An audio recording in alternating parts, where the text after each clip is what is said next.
Le frère de ma mère était aussi là. La dernière chose que j'ai entendue, c'est Julie, le docteur Levitt, qui disait « Ce n'est pas possible ». La situation ne pouvait pas être plus grave.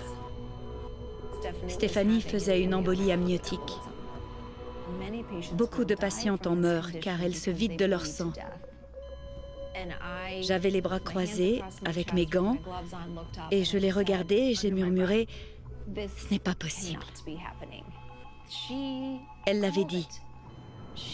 Elle savait que ça allait arriver.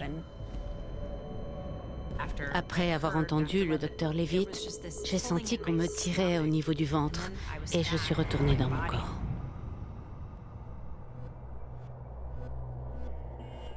J'ai été en mort clinique pendant 37 secondes.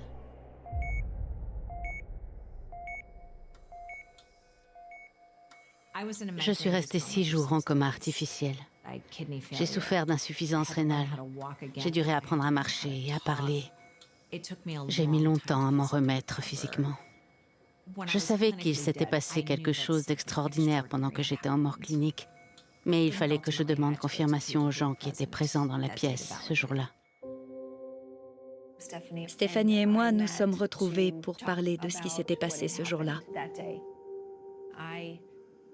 J'en ai eu le souffle coupé. Elle n'avait aucun moyen de savoir qui était à sa gauche et à sa droite, d'avoir entendu ce que j'avais dit ou ce que les autres personnes avaient dit dans la salle d'opération.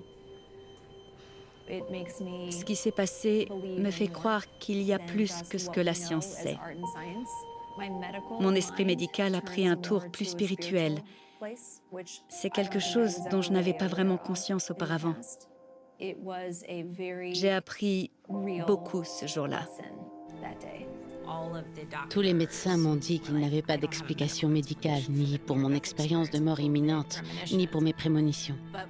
Mais moi, je savais. Et cette connaissance vient bien de quelque part. Je ne peux pas dire que je sois véritablement croyant, mais j'accepte qu'il y a quelque chose qui me dépasse, qu'il existe une autre forme de connaissance, de cognition à laquelle ma femme a eu accès. Je crois qu'elle savait. Stéphanie, les 3 mois qui ont précédé ma mort clinique auraient été tellement plus faciles s'il m'avait dit ça. Nous autres, les chercheurs, scientifiques, professeurs, universitaires, on fait tous des recherches justement parce qu'on ne sait pas tout. Et pour moi, ce que ça signifie, c'est qu'il y a Dieu, des esprits, ou même un sens que l'on n'a pas encore découvert. Quelque chose dans ce genre qui était en jeu dans ce cas précis.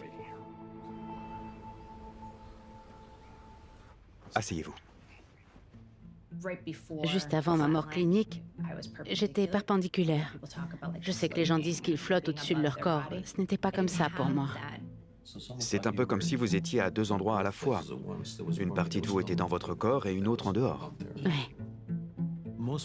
La plupart des personnes qui partagent leur expérience avec nous le font parce qu'ils ont du mal à comprendre ce qu'ils ont vécu.